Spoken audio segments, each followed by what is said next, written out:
Bang, spill cara asah dan teknik yang benar. Ayo. Pertama, rendam media asahnya selama kurang lebih 5 menit sebelum dipakai untuk mengasah. Nah, tidak lupa juga kita siapkan tatakan. Teman-teman di rumah bisa memakai tatakan karet atau kayu. Lalu karena saya memakai tatakan coet, saya gunakan kanebo agar batu asahnya nggak goyang-goyang. Nah, dimulai dengan batu kasar 2 sisi. Batu ini bisa teman-teman cari di tempat material atau di toserba. Yang kedua, batu bogor dengan grit kisaran 500. Yang ketiga, batu bogor dengan grit kisaran 1000. Yang keempat, batu bogor kisaran grit 4000. Dan yang terakhir adalah batu yang paling terbaik menurut saya untuk menghasilkan ketajaman yang saya inginkan. Tidak lupa dengan stropping, tisu, dan juga minyak. Minyak yang saya pakai ini adalah WD-40.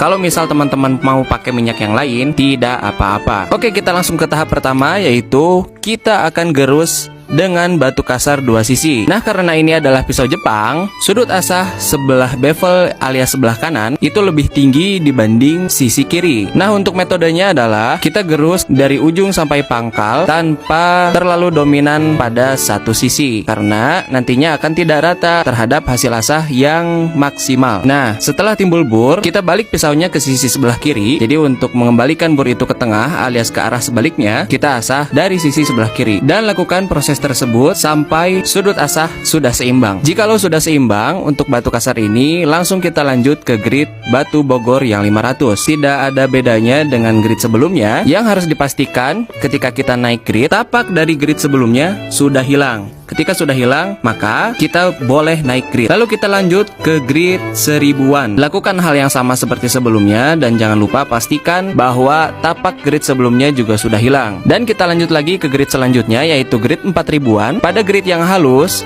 itu kita tidak memerlukan tekanan yang terlalu besar, teman-teman. Jadi dengan masa pisau yang ada, kita hanya perlu gerus bagian mata tajamnya sampai tapak grit sebelumnya sudah hilang. Nah, lanjut kita ke batu finishing. Kali ini kita tidak memakai media air, tapi kita pakai minyak. Oleskan minyak secukupnya kepada batu finishing, lalu lakukan gestur yang sama seperti sebelumnya, tapi ini lebih lembut lagi, teman-teman. Jadi memang di tahap finishing ini harus pakai perasaan.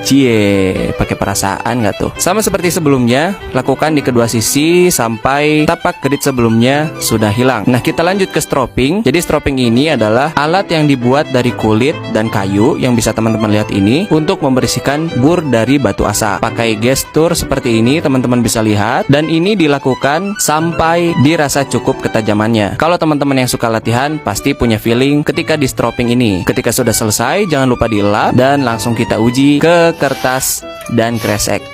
Enjoy. Bye-bye.